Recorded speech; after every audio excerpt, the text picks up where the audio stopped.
I thought it was a win-win today.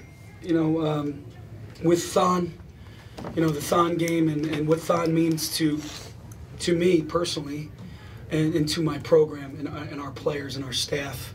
I'm blessed. I have 4 healthy children that are running around the halls right now, and I won't forget that. So whenever I can do anything for Thon, I'm going to do it. And the fact that we got a win is nice too. So it was definitely a great day for Penn Staters to be a part of this day and really to come out. And what a great crowd. That was outstanding. You know what? My throat's killing me because they couldn't hear me. They couldn't hear me. And that's the way I hope moving forward that we keep coming out and having crowds like that. That would be fantastic. If you do have a question, please, let's get the microphone to... Pat, 2 things. First, how important was it to play well in really an exciting sort of fashion, especially in the second half when you have the people here in the seats? It was important. And playing Rutgers is extremely difficult, as you well know, Mark. They make you grind, and they wanted a possession game, and they make it ugly. And for the first half, they did. They did. And it was nice to see us open up the second half, get some separation, some dunks, some threes. That's what fans want to see. For me, I want stops and rebounds, which we did as well. But it was great that they came out and saw us play really well in the second half. And the second part, you mentioned Thon. You have kids. What was going through your head and your heart when that little girl was singing the anthem? It was just, I started singing. Unfortunately, and I'm embarrassed to say this, sometimes I don't. And I sang today, and I think a lot of people in the Bryce Jordan Center, they started to sing. And for me, that was everything. It was an emotional beginning, for sure, to know that she had the courage and the guts to get in front of 13,000 and change, get up there and sing and do the best she can. And then everybody joined in to help her along. That's what Penn Staters are all about. How would you characterize Josh's performance today? Josh Reeves, that's who he is. And we obviously we missed him, but a lot of guys got better. In his absence, unfortunately, sometimes that's how you have to learn how to build trust and maybe try some different lineups and do some different things. But he led. He wasn't going to let us lose that game. He was all over the floor. I started him in the second half, and his energy, I think, filtered through those 4 guys. And Tony Carr played 39 minutes. He played 39 minutes with Ohio State 48 hours ago. So I think that really helped us out. And then in the face of some offensive struggles in the first half, what did you feel like the defense did in helping to generate that offense? I thought our offense we did a pretty good job. Give Rutgers credit, they did a good job as well. But we really, we drew that line in the sand and said, we're going to get stops, and they're not going to. I challenged this team the last 2 days about rebounding, and this is one of the best rebounding teams in the Big Ten. This is one of the best defensive teams in the Big Ten. So we have to mature and show some growth, do simple great, and make sure, I use a football term here, put a hat on a hat, a body on a body, to make sure we're the guy that's getting the rebound, not them. Coach, I'm back.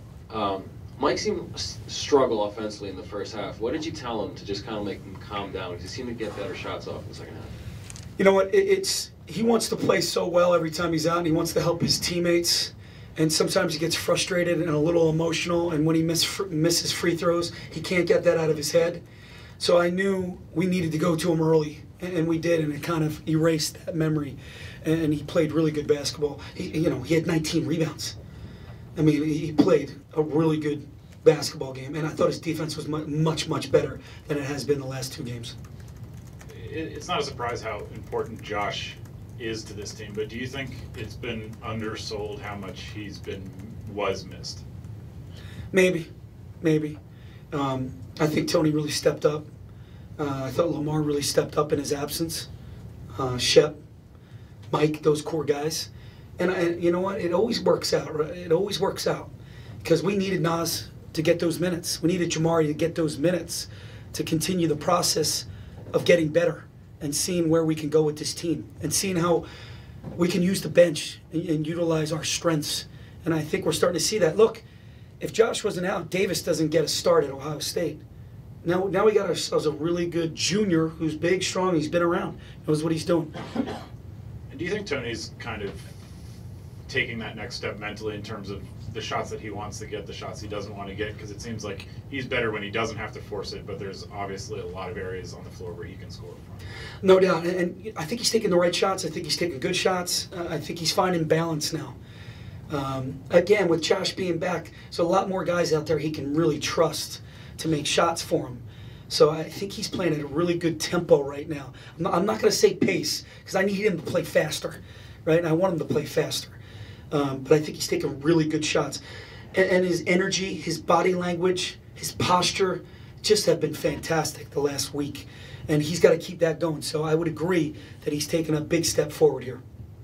Coach, how much did you think limiting Rutgers' second chance opportunities was a key for you guys and not letting them get back in the game and keeping that 8-10 point lead throughout much of the second half?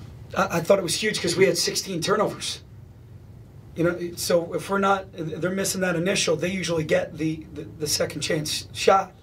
So for us to have that many turnovers, and I'll watch film and we'll clean it up, but you know, we couldn't let them get on the glass. And if they did, this would have been a much tighter game down the stretch. You know, Coach, you touched on, sorry, I'm back here. You touched on Zemgulis's kind of role and how, you know, being able to trust him and being a junior and how he knows what he's doing. What does that do for you now, having a guy that over the last couple games you have an extra body that you can rely on to put in there and get the job done and really give you reliable minutes? Yeah, you're exactly right. He's a bigger body. He's 6'6", 6'7". He's strong. He's bought in. He's a very good three-point shooter. He was 1 for 2. He missed one today, but he takes good ones. Helps us in rotation. Really talks out there. You know, it's a comfort level. He knows what he's doing, and I think our guys know that, and they trust him out there. It's all about trust as you're moving forward into February. You got to build that trust. We got to start peaking, and it's good that we found Davis as a guy that can give us 10 to 15 minutes. Coach, Lamar in the second half, was able to score points, but in the first half he kind of struggled and, didn't really score any. You feel like that was more so Rutgers, or you feel like he was just trying to find a shot, or when he was in foul trouble in the first half, so I think that he's on the bench a lot more. I thought he came out aggressive and took a three, drove the ball, but again, foul trouble sometimes can really mess with a kid's confidence or mindset. But I thought in the second half, Lamar's the type of kid, if he scores 6 or if he scores 26, he just wants to win.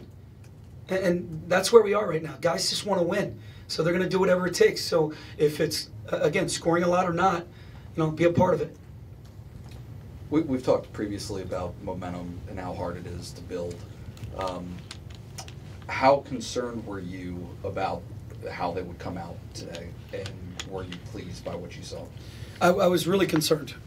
Usually a win like that in that type of fashion against a top 15 team, especially Ohio State, you're worried about how we respond. You're worried about all the tweets and text messages and all that. Getting in their head. They're still very young, and I thought we addressed it. We came in yesterday. We did what we had to do. We met as a team. We watched film. That's a great memory that this group will always have, and that can never be taken from them. Never be taken from them. But now it's a memory. It's a memory, and that's where it's going to be. It's going to be in the past. We got to get better today. We got to have the right mindset. Let's watch this film. Let's go compete tomorrow. And that's what we do. All right, Ariel, and one final question. Similar maybe to what Nate just said, how much of a step is this in terms of the mental conditioning that you've kind of been talking about also? Yeah, thanks, Ariel.